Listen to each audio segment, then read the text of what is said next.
जय हिंद बच्चों, कैसे हैं आप लोग। उम्मीद करते हैं कि आप लोग अच्छे होंगे, खुश होंगे, मज़े में होंगे। चलिए आज का सवाल हम लोग कर लेते हैं। वैसे भी 2 रोज़ से आप लोगों का क्लास डिस्टर्ब हो रहा है, ठीक है। मैं उसका सॉल्यूशन नहीं भेज पा रहा हूँ, ठीक है, क्योंकि बहुत सारा काम था तो इसलिए थोड़ा बिजी थे। चलिए वैसे भी वो क्वेश्चन जो है ना इजी था ही, फार्मूला बेस्ड क्वेश्चन था, तो आप लोग कर लिए होइएगा, ठीक है। नहीं अगर दिक्कत है तो हमसे आप मिलिएगा, मैं उसको कर दूँगा, ठीक है। या क्लास में भी डिस्कशन कर सकते हैं, कोई दिक्कत नहीं है, ठीक है। वैसे ये क्वेश्चन का जवाब भी बहुत बच्चे दे चुके हैं, ठीक है। तो जो बच्चे पढ़ते हैं उसके लिए ठीक है, वो अच्छे से कर पा रहे हैं, लेकिन बहुत सारे बच्चे नहीं कर पा रहे हैं। तो मैं उससे कहना चाहूँगा कि आप लोग जो है ना अच्छा से पढ़ाई कीजिए। ऐसे अगर करिएगा लापरवाही तो बहुत दिक्कत हो जाएगा, ठीक है।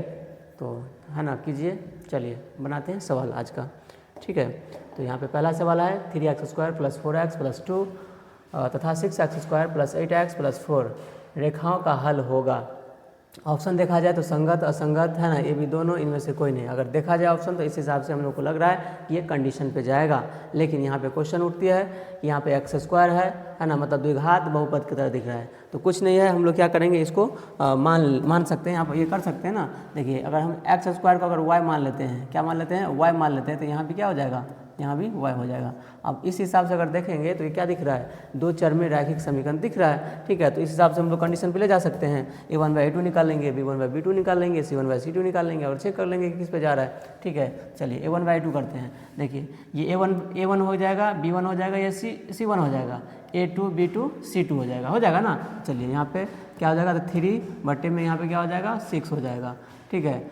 a1/a2 हो गया, b1/b2, तो 4/8 क्या हो जाएगा, 4/8। अब c1/c2 तो 2 यहाँ पर कितना, 4, 2/4। अब इसको देखिए कट रहा है, ये कट रहा है ना, 3 एकम 3, 3 दूनी 6, 4 एकम 4, 4 दूनी 8, 2 एकम 2, 2 दूनी 4, मतलब सब बराबर हो रहा है। क्या हो रहा है, सब बराबर हो रहा है ना। तो इसका मतलब क्या हो गया, संपाती हो गया।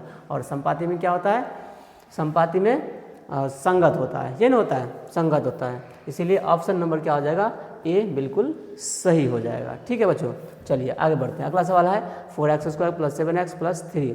इसको कह रहा है मूल निकालने के लिए, ठीक है। हम लोग को पता है मूल कैसे निकालते हैं, वैसे बहुत सारे तरीके हैं, ठीक है। चलिए इसको सॉल्व करते हैं। कि इस तरीके के सवाल में लोग क्या करते हैं, सबसे पहले है ना क्या करते हैं, ये शुरू में जो है x² वाले जो टर्म है उसको और लास्ट वाले टर्म को, ठीक है, कांस्टेंट वाले टर्म को क्या करते हैं, गुना करते हैं। गुना करने के पश्चात जो आता है उसको लिख लेते हैं। तो क्या होगा, 4 या 12x² हो जाएगा। अब बताए थे इसका 2 टांग खींचना है, मतलब 2 खंड करना है, ठीक है। ऐसा 2 खंड करना है ताकि गुना करने पर ये आ जाए और जोड़ने या घटाने पर बीच वाला पद आ जाए। देखिए वैसे दिख रहा है कि 4x और 3x ले लेंगे तो काम हो जाएगा, क्योंकि 4 3 12x² हो जा रहा है और 4 3 7 भी हो रहा है, 4 3 7x भी हो रहा है। तो इसीलिए हम लोग 4x और 3x के टर्म में ले लेंगे। चलिए करते हैं। तो यहाँ पे 4x है, स्क्वायर है, तो 4x² हो जाएगा, प्लस 7x है तो 7x को लिख सकते हैं क्या, 4x और प्लस 3x, क्योंकि अभी मैंने आपको तोड़ करके बता दिया। फिर 3 है यहाँ पर तो प्लस 3 हो जाएगा। अब यहाँ पे बराबर में 0 करेंगे, क्यों, क्योंकि हम लोग को मूल निकालना है, हल निकालना है। चलिए अब यहाँ से क्या कर सकते हैं हम लोग, 4x कॉमन हो रहा है, क्योंकि जो दोनों में रहता है ना जो चीज़ वही कॉमन होता है। कॉमन करने का मतलब होता है भाग देना। तो यहाँ पे इसका मतलब इसमें भाग दे रहे हैं, तो 4x से इसमें भाग देंगे तो 4x निकल जाएगा, 1x बच जाएगा, फिर प्लस इस 4x में 4x से भाग देंगे तो कट के 1 हो जाएगा। यहाँ पे देखिए क्या कॉमन हो रहा है, दोनों में क्या चीज़ है, तो 3 है, तो 3 दोनों में, इसलिए 3 क्या हो जाएगा, बाहर हो जाएगा। तो यहाँ से x बच गया, यहाँ पे 3 में अगर 3 से भाग जाएगा तो 1 मरतबा लग जाएगा, बराबर क्या हो गया, 0 हो गया। अब देख सकते हैं हम लोग को पता है कि इसको ले लेते हैं तो 4x + 3 हो जाएगा, और इन दोनों में से कोई एक ले लेते हैं तो x + 1 हो जाएगा, बराबर में क्या हो गया, 0।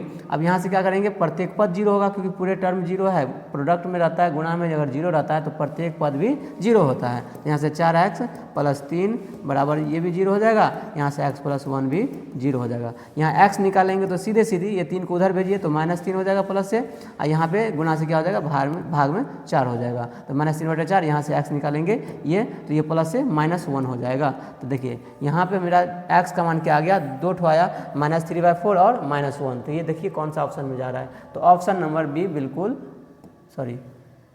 Option number C, option number C बिल्कुल सही हो जाएगा, -3/4 और -1। ठीक है बच्चों, चलिए बढ़ते हैं अगला सवाल के लिए।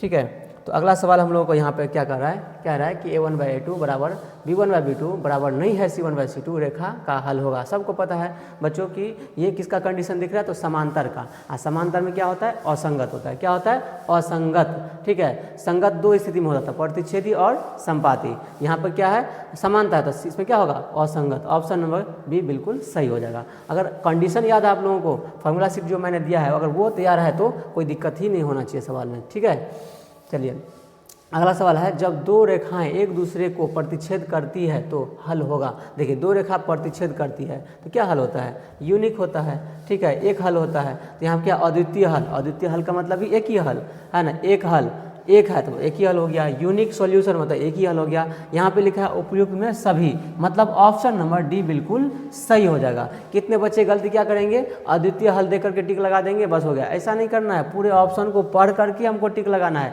ऐसे में एग्जाम में हम लोग गलती कर देंगे, फिर दिक्कत हो जाएगा, क्योंकि इसका आंसर क्या होगा, सभी हो जाएगा इसमें से। ठीक है, चलिए अगला क्वेश्चन देखते हैं। यहाँ ना क्या लिखा है कि ये हो गया। हाँ, अगला सवाल है कि जब दो रेखाएं एक दूसरे के समांतर हो, क्या कंडीशन होता है, a1/a2 बराबर b1/b2 बराबर नहीं हो c1/c2। तो वैसे देखिए कौन सा जा रहा है, तो ऑप्शन नंबर सी बिल्कुल सही जा रहा है, क्योंकि समानता है तो समानता में यही कंडीशन होता है। तो फार्मूला शीट में लिखा गया है, सारा कुछ मैं बता दिया हूँ, तो सीधे सीधे इसको आंसर हम लोग कर सकते थे। ठीक है, तो इस तरीके से आज का क्वेश्चन हो गया है। ठीक है, तो आप लोग जो है ना इसी तरीके से सारा वीडियो देखते रहिए। ठीक है, अभी लेवल क्वेश्चन का डाउन होगा।